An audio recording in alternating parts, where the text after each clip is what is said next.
13 अप्रैल 19 को मनहूस घड़ी दिन काला था, दहला देने वाला दिल को कांड हुआ जलिया। मंजिल कितना हो बड़ी हो, शुरुआत पहले कदम से होती है, इसलिए कारवां जारी रखिए।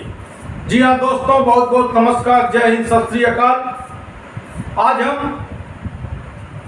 कंपटीशन की बाइबिल कहे जाने वाले राष्ट्रीय आंदोलन से आपसे बात करेंगे, जिसका शीर्षक है जलियांवाला बाग कांड और रॉलेट एक्ट। ये दोनों घटनाएं एक दूसरे से गुथी हुई हैं। परीक्षा में गाहे बगाहे जरूर इससे सवाल किए जाएंगे, इसलिए हमने आज ये शीर्षक चुना है। देखिए, बहुसंख्य अभ्यर्थी उम्मीदवार यह जानते हैं कि इतिहास केवल रटने की चीज लेकिन है। मैं उनकी जानकारी में थोड़ा संशोधन करूंगा। इतिहास रटने के साथ साथ समझने की भी चीज है। अगर कोई भी चीज केवल रटी जाए तो 2-4 दिन में भूल जाती है, लेकिन उसे क्रम में समझ के याद किया जाए, व्यवस्थित करके याद किया जाए, तो वह बहुत दिनों तक ज़हन में रहती है। तो आज जो जलियांवाला बाग और रॉलेट कांड है, इसमें आप देखिएगा कि कैसे क्रम है। ऐसे अगर आप पढ़ेंगे, समझेंगे, तो आपकी इतनी अभिरुचि जग जाएगी कि परीक्षा में आपके सवाल तो गलत नहीं होंगे, आप हेरोडोटस भी बनेंगे। तो सबसे पहले जलियांवाला बाग हत्याकांड की पृष्ठभूमि है रॉलेट।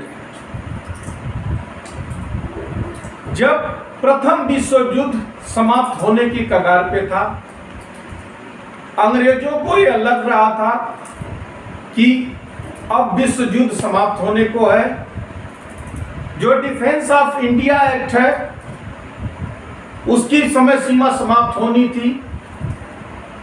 प्रथम विश्व युद्ध जो 1914 से चल के 18 तक हुआ था। विश्व की कुछ घटनाओं पे भी नजर रखिए। यद्यपि आपके पाठ्यक्रम में लिखा हुआ है कि भारत के इतिहास से सवाल किए जाएंगे, लेकिन विश्व की जो महत्वपूर्ण घटनाएं हैं उनसे भी प्रश्न पूछे जाते हैं। तो साथियों, डिफेंस ऑफ इंडिया एक्ट जब समाप्त होना था, तो अंग्रेजी हुकूमत को यह चिंता सताने लगी कि भारत में जो उग्रवादी घटनाएं हैं, जो राष्ट्रीयता पुष्पित पल्लवित हो रही है, इस बाढ़ को रोकने के लिए कोई दमनकारी कानून और व्यवस्था लाई जाए, नहीं तो भारत में अंग्रेजों के दिन शेष नहीं बचेंगे। उसी प्रयास में 1917 में न्यायाधीश सर सिडनी रॉलेट की अध्यक्षता में अंग्रेजों ने एक कमेटी बनाई। इस कमेटी ने 1918 में अपनी रिपोर्ट दी, अनुशंसा दी, जिसको आधार बना करके 1919 में रॉलेट एक्ट कानून बनाया गया। यद्यपि इसका ऑफिशियल नाम the anarchical and revolutionary crime act 1919 था, लेकिन व्यवहार में रॉलेट एक्ट बोला जाता है। परीक्षाओं में पूछा जाए अगर कि रॉलेट एक्ट का वास्तविक नाम क्या था, तो आपका उत्तर the anarchical and revolutionary crime act 1990। Rowlatt act को महात्मा गांधी ने काला कानून कहा। यह टर्म, बल्कि ये भी जानते रहे, ये भी पूछा जा सकता है कि रॉलेट एक्ट को काला कानून शब्द सबसे पहले किसने दिया, तो महात्मा गांधी ने यह टर्म दिया था। इन्होंने इस काले कानून के खिलाफ कर न देने का आंदोलन चलाने की भी सलाह दी। लेकिन सबसे पहले हम आपको यह बताते हैं कि रॉलेट एक्ट था। रोलट एक्ट में यह प्रावधान था कि बिना वकील, बिना दलील और बिना अपील के किसी भी व्यक्ति को गिरफ्तार कर लिया जाएगा, उसे हिरासत में लिया जा सकता है। तो आप समझ सकते हैं कि यह लोकतांत्रिक व्यवस्था के ही विपरीत नहीं है, यह मानवता के भी विपरीत है। भारत के संविधान के अनुच्छेद 22 में निवारक निरोध का प्रावधान है, जिसमें संदेह के आधार पर किसी व्यक्ति को 3 महीने तक हिरासत में रखा जा सकता है। आप पढ़े होंगे, जानते होंगे। उसी चीज को, जैसे अनुच्छेद 22 वैधानिक है, लोकतांत्रिक है, मर्यादित है, लेकिन यह मनमानी था, अमर्यादित था। कहने को तो अंग्रेजी हुकूमत का यह कहना था कि संदेहास्पद व्यक्ति को बिना वकील, बिना दलील और बिना अपील के हिरासत में लिया जा सकता है, गिरफ्तार किया जा सकता है। लेकिन अंग्रेजों की यह मंशा थी कि किसी को भी ले सकते थे। जो भी राष्ट्रीय आंदोलन में उभरता है, महत्वपूर्ण भूमिका निभाता है, उसे दबाने का एक अंग्रेजों की गंदी चाल थी। यह कानून 8 मार्च 1919 को प्रवर्तन में आया था, यानी अस्तित्व में आया था। परीक्षाओं में पूछा जाता है कि रोलट एक्ट कब लागू हुआ, तो आप बताएंगे कि 8 मार्च 1919। रोलट एक्ट के विरोध में गांधी जी ने एक सत्याग्रह सभा की स्थापना की, जिसे आलोचना करते हुए एनी बेसेंट ने गांधी जी को राजनीतिक बच्चा कहा था। एक परीक्षा में पूछा गया था कि गांधी जी को राजनीतिक बच्चा किसने कहा, इसलिए हमने इसका जिक्र किया। हालांकि अपने पत्र केसरी में बाल गंगाधर तिलक ने इसकी कड़ी भर्त्सना की, जो एनी बेसेंट ने राजनीतिक बच्चा कहा गांधी जी को।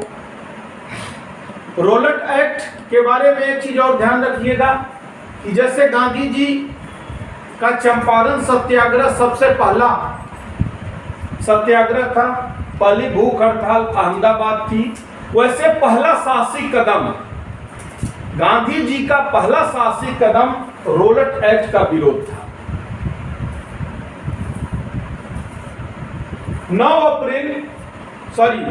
6 अप्रैल 1919 को इस काले कानून, जिसमें मनमानी थी कि बिना बताए, बिना किसी लॉजिक के, बिना किसी दलील के, बिना किसी वकील के किसी भी व्यक्ति को पकड़ लिया जाएगा, हिरासत में ले लिया जाएगा, कैद में रखा जाएगा। इसका विरोध करने के लिए 6 अप्रैल 1919 को देशव्यापी हड़ताल का आयोजन किया गया। इस आज जो भारत बंद का आह्वान किया जाता है, उसी को उस समय कह सकते हैं कि यह देशव्यापी हड़ताल कांग्रेस के नेताओं और जो भी देश के लिए लड़ने वाले लोग थे, उनके द्वारा आयोजित की गई थी। इसके बाद विरोध का क्रम रुकने वाला नहीं था। आप समझ सकते हैं कि अंग्रेजी हुकूमत इतनी ताकतवर थी कि एक विरोध से, एक बंद से उसके ऊपर कुछ फर्क पड़ने वाला नहीं था। जिसकी हुकूमत का अंत कहा जाता है कि ब्रिटिश हुकूमत इतनी ताकतवर थी कि जिसके साम्राज्य में सूर्य अस्त नहीं होता था, वह एक घटना से कैसे तुरंत दबाव में बैकफुट पे आ सकती है। 9 अप्रैल 1919 को, जो उस दिन रामनवमी भी थी, जानते होंगे कि रामनवमी अक्सर अप्रैल में पड़ती है। रामनवमी के दिन पंजाब में हिंदू और मुसलमानों द्वारा सामूहिक रूप से जुलूस निकाला गया। देखिए, ये क्रम के साथ आप बने रहिएगा।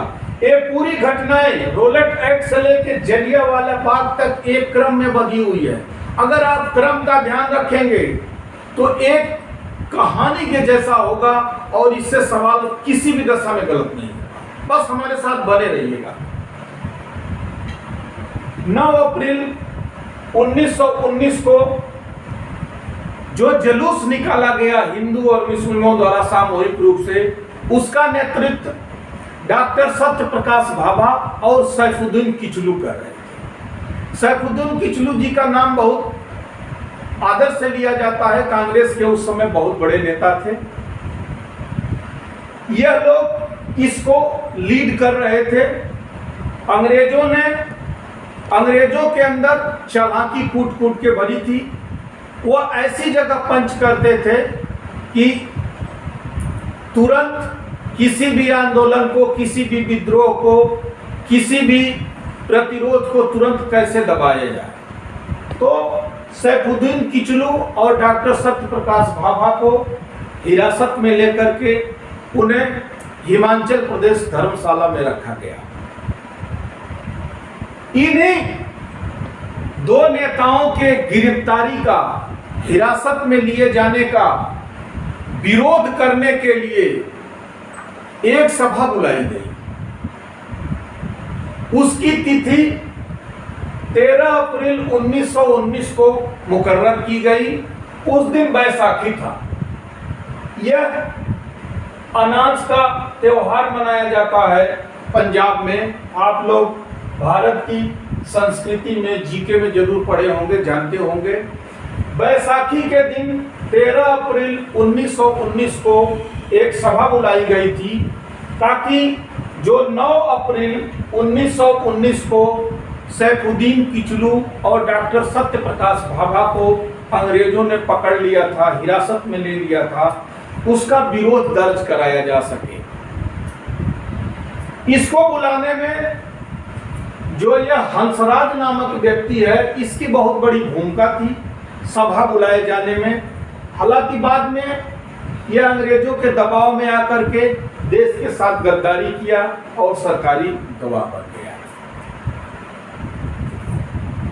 तो 13 अप्रैल 1919 को जो बैसाखी का दिन था, इस दिन आह्वान किया गया और इस दिन ही भारत के इतिहास में एक बहुत लोमहर्षक घटना, हृदय विदारक घटना, मर्मांतक पीड़ा देने वाली घटना घटित होती है, जिसका आगे हम लोग वर्णन करेंगे।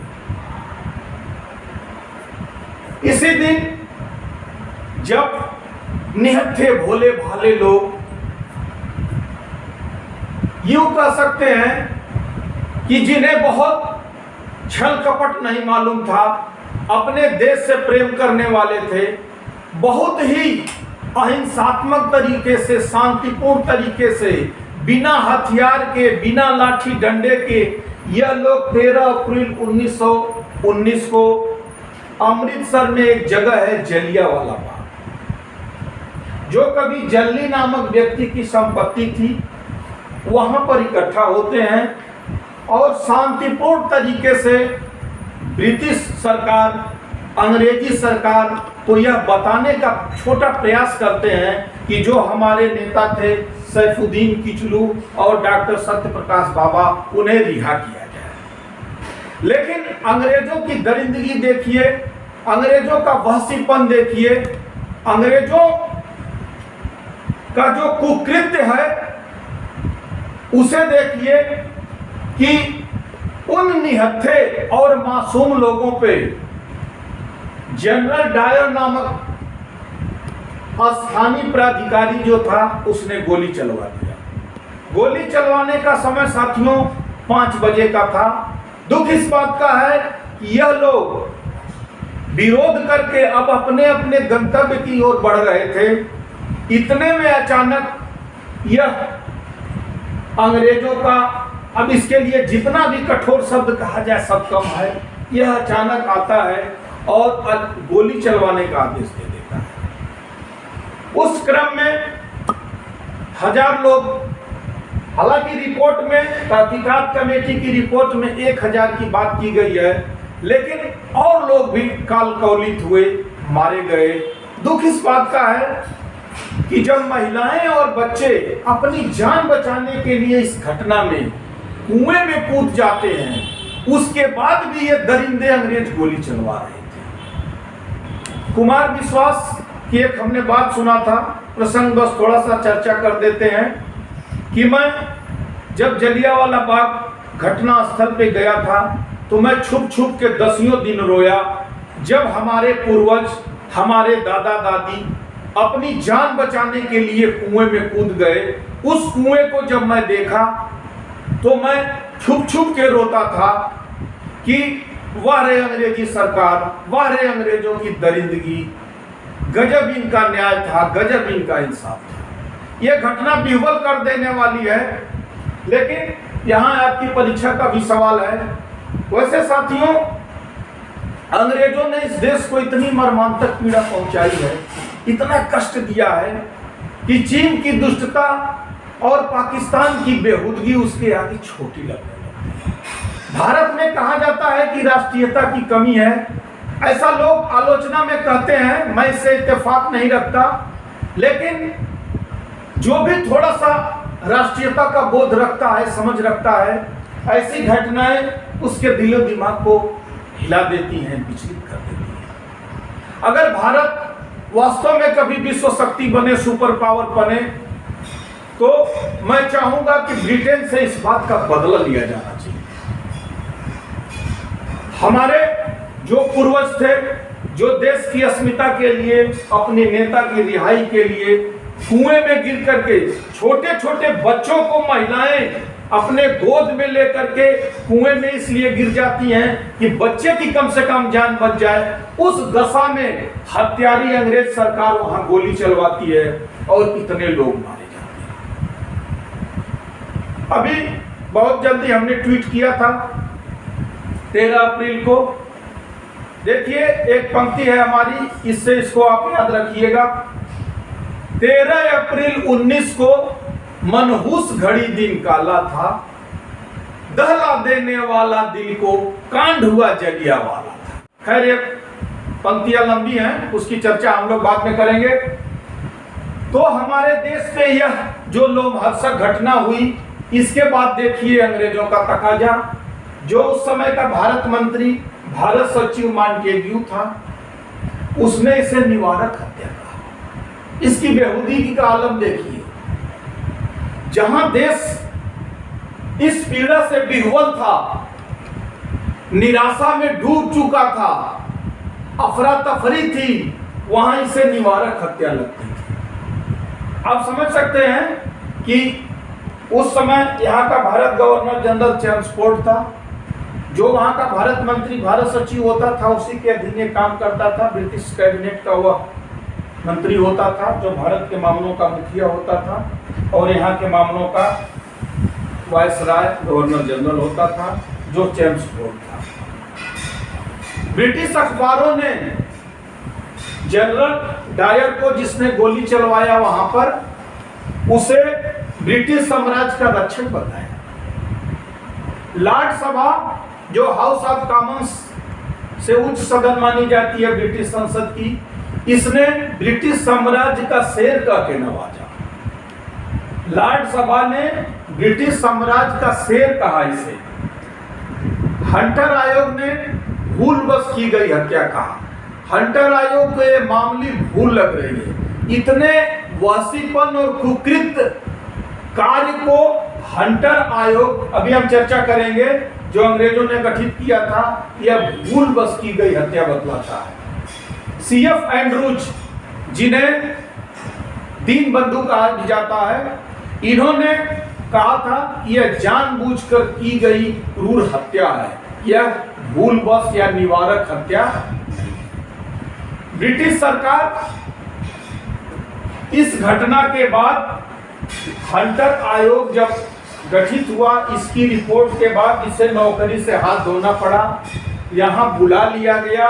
लेकिन इसके बाद भी ब्रिटिश सरकार इसे मान की तलवार से नवाजा, वहां इसे माला पहनाया गया। आप अंग्रेजों का व्यवहार देख सकते हैं। हमारे जो उदारवादी नेता थे, इन्हीं अंग्रेजों की न्यायप्रियता पे बहुत दिन तक विश्वास करके राष्ट्रीय आंदोलन से दूरी बनाए। भारतीयों पे इसका गहरा असर पड़ा। यूं कहें कि भारतीयों को इस घटना ने, जलियांवाला बाग हत्याकांड ने, जो 13 अप्रैल 1919 को हुआ था, बैसाखी के दिन, झकझोर सा दिया। रविन्द्रनाथ टैगोर ने अपनी उपाधि 30 मई 1919 को लौटाते हुए कहा कि सभी विशेष उपाधियों से रहित होकर मैं अपने देशवासियों के साथ खड़ा होना चाहता हूं। जमनालाल बजाज, जिन्हें राय बहादुर की उपाधि अंग्रेजों ने दिया था, इन्होंने राय बहादुर की उपाधि को लौटा दिया। शंकरन नायर वायसराय की कार्यकारिणी में सदस्य हुआ करते थे, इन्होंने उस कार्यकारिणी से इस्तीफा दे दिया, कार्यकारिणी की सदस्यता से इस्तीफा दे दिया। महात्मा गांधी ने कैसर हिंद की उपाधि को लौटा दिया, जो प्रथम विश्व युद्ध में उन्हें सेना में नवयुवकों को भर्ती कराने के लिए अंग्रेजों ने दिया था, उस उपाधि को गांधी जी ने लौटा दिया। देखिए, यह घटना हो जाने के बाद बहुत हो हल्ला हुआ, बहुत तरह का कोहराम हुआ, इतना आक्रोश व्यक्त किया गया। तब अंग्रेजों ने लिपापोती के लिए एक हंटर आयोग बनाया और हंटर आयोग ने अपनी रिपोर्ट में 379 लोगों के हताहत होने के, मरने की बात कही। और अभी हमने जिक्र किया कि इसने कहा कि भूलवश की गई हत्या। हंटर कमीशन से जो कांग्रेस था, जो कांग्रेस के नेता थे, वो संतुष्ट नहीं थे। उन्होंने तहकीकात कमेटी बनाई, जिसकी अध्यक्षता मदन मोहन मालवीय जी को दी गई थी, जिसमें महात्मा गांधी, चित्तरंजन दास को सदस्य बनाया गया था। मोतीलाल नेहरू जी भी इसमें सदस्य के रूप में थे। यह परीक्षाओं में अक्सर पूछा जाता है, इसलिए कि अभी गांधी जी का कद उतना बड़ा नहीं था। अध्यक्षता मदन मोहन मालवीय को मिली थी, सदस्य के रूप में महात्मा गांधी थे और चित्तरंजन दास थे, मोतीलाल नेहरू थे। पूछा जाता है कि गांधी, मतलब यह आपसे जाना जाता है कि वहां अध्यक्षता और सदस्य के रूप में कौन कौन था। इस कमेटी ने 1000 लोगों के मरने की, काल कवलित होने की बात कही थी।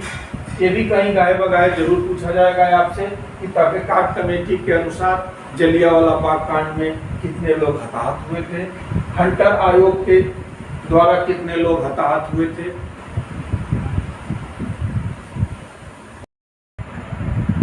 जलियांवाला बाग कांड में अभी हम लोगों ने चर्चा किया, एक हंसराज नामक व्यक्ति था जो सैफुद्दीन किचलू और डॉक्टर सत्यप्रकाश भाभा की गिरफ्तारी का विरोध करने के लिए, जो 13 अप्रैल 1919 को भीड़ का, लोगों का आह्वान किया गया था, उसमें इसकी बहुत बड़ी भूमिका थी। लेकिन आगे चल करके यह अंग्रेजों के दबाव में आके सरकारी गवाह बन गया था, जो परीक्षा में जिक्र होता है। दोस्तों, इन घटनाओं के साथ एक और इसमें बहुत बड़ा तथ्य जुड़ा हुआ है जलियांवाला बाग कांड में। जो माइकल ओडायर था, जो पंजाब का तत्कालीन डिप्टी गवर्नर था, इसे तो सजा मिल गई थी, इसे नौकरी से हाथ धोना पड़ा, इसे लंदन, इंग्लैंड बुला लिया गया। भले इन लोगों ने इसकी ताजपोशी की, लेकिन इसे कोई सजा नहीं मिली थी। और वास्तव में इस पूरे घटना का मास्टरमाइंड यही था। इसी के कहने पे इसने वहां गोली चलवाई थी। और उधम सिंह का नाम आपने सुना होगा। 1919 की घटना है और मार्च 1940 में लंदन में जाके यह देश का जाबाज, इस देश का बहादुर माइकल ओडायर को गोलियों से भूनता है और इस पूरे घटनाक्रम का अपने अनुसार बदला लेता है। यद्यपि उधम सिंह को पकड़ लिया गया और फांसी की सजा दी गई, लेकिन जो उन्होंने साहस दिखाया, देशभक्ति किया, ऐसे उधम सिंह को हर भारतीयों के मन में जगह होनी चाहिए, इज्जत होनी चाहिए। तो साथियों, ये रहा जलियांवाला बाग कांड और रूलेट एक्ट, जिसमें आपने एक क्रम देखा जो 1917 से चल करके आगे हंटर कमेटी की अनुशंसा तक यह घटना पूरी एक दूसरे में गुथी रही और यही फिर आगे चल के असहयोग आंदोलन का आधार बनी। लेकिन अब हम उस सवाल का उत्तर देंगे जो पिछले वीडियो में आपसे पूछा था हमने कि 2014 में मोदी सरकार ने न्यायिक नियुक्ति आयोग बनाने के लिए, जिसका सर्वोच्च न्यायालय ने रद्द कर दिया था, कौन सा संवैधानिक संशोधन किया गया था? तो उसका उत्तर है 99। चलते चलते हम एक होमवर्क ऑफ राष्ट्रीय आंदोलन से आपको देंगे। भारत छोड़ो का नारा जो दिया गया था, इस नारे का लेखक कौन था? फिर से एक बार सुने। भारत छोड़ो आंदोलन जो 1942 में चला था, इस आंदोलन के नारे का लेखक कौन था? उस लेखक का नाम कमेंट बॉक्स में जरूर बताएं। हमें अपार खुशी होगी कि आप पूरे मनोवेग से अपने अध्यावसाय में लगे हुए हैं और आने या ना आने की दशा में फिर हम अगले वीडियो में जरूर बताएंगे। इन्हीं बातों के साथ नमस्कार।